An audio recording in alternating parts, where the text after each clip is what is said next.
সামনেই লোকসভা নির্বাচন। প্রতিটি রাজনৈতিক দল ব্যাপক প্রচারাভিযান শুরু করে দিয়েছে। এক্ষেত্রে পিছিয়ে নেই ধলাই কংগ্রেস। সোমবার মধ্য ধলাই নতুন বাজারে এক বিশাল সভা করে ধলাই কংগ্রেস জানিয়ে দিল তারাও কোমর কষে মাঠে নেমে পড়েছে। এদিন পালংঘাট, নরসিংপুর ও বড়জালিঙ্গা ব্লক কংগ্রেসের যৌথ উদ্যোগে নতুন বাজারে কংগ্রেসের এক বিশাল সাংগঠনিক সভা অনুষ্ঠিত হয়।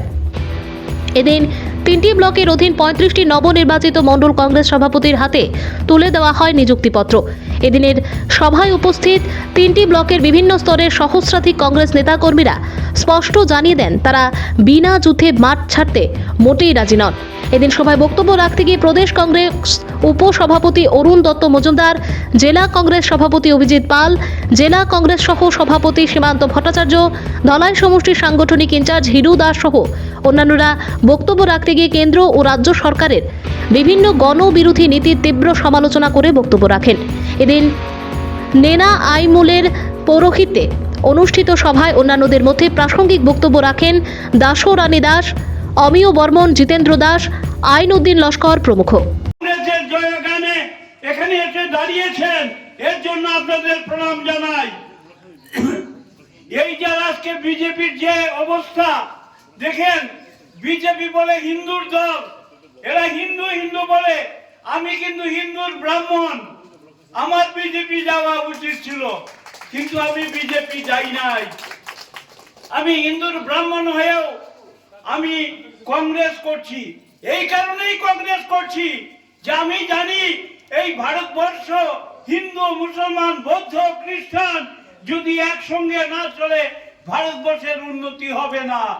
এরা জলেই বলছে যে সবকা বিকাশ, সবকা সমান, সবকা বিকাশ বলছে। কি সবকা বিকাশ হচ্ছে? সবকা বিকাশ হচ্ছে আপনারা বলেন? এইগুলি কথা বলছে যে এগুলি মিথ্যা কথা। নরেন্দ্র মোদী সাহেব 2014 সালে প্রথম নির্বাচনে কি বলেছিলেন?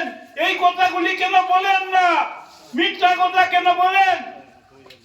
বলেছিলেন যে আমাকে ভোট দিন, 100 দিনের মধ্যে কালো টাকা আনবো, এনে সবাইকে 15 লক্ষ টাকা দিব।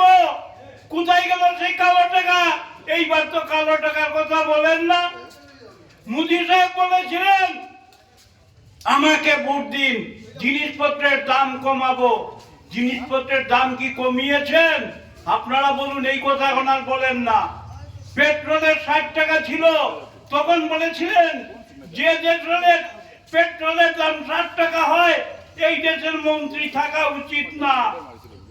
আজকে পেট্রোল 100 টাকা, সেই কথা তো বলেন না।